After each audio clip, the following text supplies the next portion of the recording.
Hello friends and families, welcome to my new vlog. मेरी आज तक की लाइफ में मैं पहली बार एक ऐसी जगह देखने आई हूँ जिसे मेरी चाची जी ने रिकमेंड किया कि चलो मैं आपको एक बहुत खूबसूरत अच्छी जगह, एक नेचुरल जगह दिखा के लाती हूँ। तो उनके कहने पर मैं इस सुंदर सी जगह को देखने आई, जो जहाँ आते ही मुझे एक बहुत सुकून भरा माहौल मिला। एक्चुअली हम एक गौशाला देखने के लिए आए थे, जहाँ मेरी चाची जी लगभग रोज़ ही आती हैं। और मेरी चाची जी जहाँ रहती हैं, ये गौशाला उनके घर के बहुत ही नज़दीक है। हमारी विंटर वैकेशंस ख़त्म होने वाली थी और कल हम अपने घर के लिए निकल जाएंगे। तो हमारी वैकेशंस के ज़्यादातर दिन तो हमने घर में ही निकाल दिए, क्योंकि जैसे ही हमारी वैकेशन स्टार्ट हुई उसी तेज़ी से यहाँ पे ठंडियाँ शुरू हो गई। काफ़ी ज़्यादा ठंड थी और मेरे पास 2 छोटे बच्चे थे मेरे साथ, इसीलिए हमने बाहर जाना ज़्यादातर अवॉइड ही किया। गए हम आसपास के एरियाज़ में घूमने, लेकिन बहुत दूर जाना अवॉइड किया। ज़्यादातर हमने समय घर पर ही बिताया साथ में। अब जब लौटने के 1-2 दिन से काफ़ी धूप निकल आई है, ठंड थोड़ी कम हो गई है, तो मेरी चाची जी अपने आसपास के एरियाज़ हमें घुमाना चाहती थी। ये गौशाला का गेट आप देख पा रहे हैं। यहाँ अंदर काफ़ी सारी गायें थी। मेरी चाची जी, मेरा बेटा, और ये देखिए, ये आपको मिट्टी जैसा दिख रहा होगा, लेकिन एक्चुअली में ये गोबर है और ये यहाँ पे स्टोर किया हुआ है ये गोबर। और ये जो आप देख पा रहे हैं, वो जो गौशाला मैनेज करते हैं उनके घर हैं। वो लोग यहाँ रहते हैं और इस गौशाला को मैनेजमेंट देखते हैं। ये देख पा रहे हैं आप, कितनी सारी गायें अंदर हैं इस तरह से साथ में। ये सारी गायें इस तरह के और एक सीक्वेंस वाइज में ये इस तरह से बंधी हुई, अपने खूंटे से बंधी हुई होती हैं। और ये बाड़ा है, ये दूसरा बाड़ा है जो कि उस वक्त इसकी सफाई चल रही थी। ये पूरी तरह से साफ़ किया जाता है हफ्तों में, महीनों में, 15 दिन में ऐसे।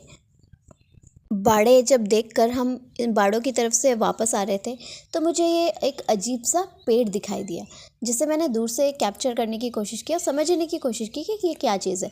मुझे तो समझ में नहीं आई, मेरी चाची जी को भी समझ में नहीं आई, वो भी नहीं बता पाई। तो मैंने सोचा ये कैप्चर कर लूँ और मुझे कमेंट बॉक्स में ज़रूर बताइए कि अगर आपको ये समझ आ पा रहा है कि ये क्या है और ये किस चीज़ का पेड़ है, तो मुझे कमेंट बॉक्स में ज़रूर बताएँ।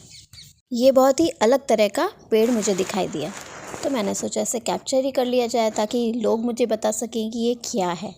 इसमें तोरई के जैसा कुछ लटका हुआ था, कोई फल था, और ये पेड़ इस तरह का था।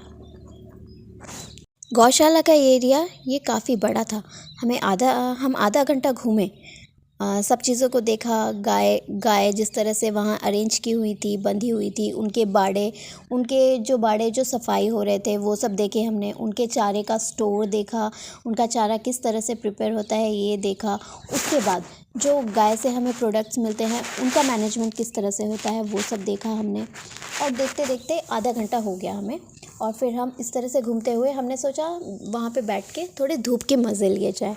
वहाँ बहुत अच्छी गुनगुनी सी धूप आ रही थी, 3-3:30 बजे का समय था और वहाँ की ये धूप बहुत अच्छी लग रही थी। जैसे ही हम गौशाला के गेट पे एंटर करते हैं, तो वहाँ पे ये मंदिर बना हुआ था। ये शिव जी का मंदिर है और ये एक ट्रस्टी मंदिर है, और यहाँ पे दान पुण्य करने वालों ने इस मंदिर को इस तरह से यहाँ पे बनवाया है। यहाँ पे सारे पूजा पाठ होते हैं, हवन होते हैं, मंदिरों में जो भी भंडारे होते हैं, भजन वगैरह होते हैं, भजन संध्या, वो सब इस मंदिर में अरेंज होती है। और दोनों बच्चे भी यहाँ पे घूम घूम के देख रहे थे, मंदिर के अंदर भी जा रहे थे।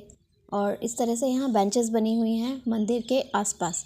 तो हम एक बेंच में हम इस तरह से बैठ गए, और यहाँ अच्छी धूप आ रही थी तो हमने थोड़ी धूप भी सेकी। मेरा बेटा भी इस नेचुरल से जगह पे आके बहुत खुश हो रहा था, और परेशान तो नहीं कर रहा था, लेकिन वो खुश दिख रहा था। मंदिर के एक कोने पे ये पाम ट्री था, जो वैसे तो बहुत खूबसूरत लग रहा था, एक कोने में होते हुए काफ़ी सुंदर लुक दे रहा था उस मंदिर को। और ये मंदिर का एरिया आता है। मंदिर के जिस साइड में बैठे थे मैंने वहीं से ये सारे कैप्चर्स किए हैं। ये पाम ट्री काफ़ी सुंदर लग रहा था वहाँ पर।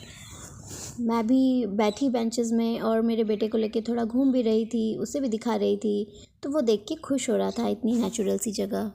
यहाँ इस जगह पे जो भी चीज़ें हमने देखी वो सब चीज़ें मिलाकर इस जगह को बहुत ही धार्मिक सा माहौल दे रही थी। बहुत ही सुंदर लग रहा था, बहुत शांति का माहौल लग रहा था। ये मंदिर देखिए, ये मंदिर इस तरह का बना था।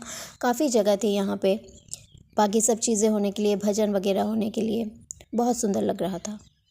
कल की हमारी ट्रेन है, हम अपने वेकेशंस ख़त्म करेंगे। मिलते हैं आपसे अगले व्लॉग में।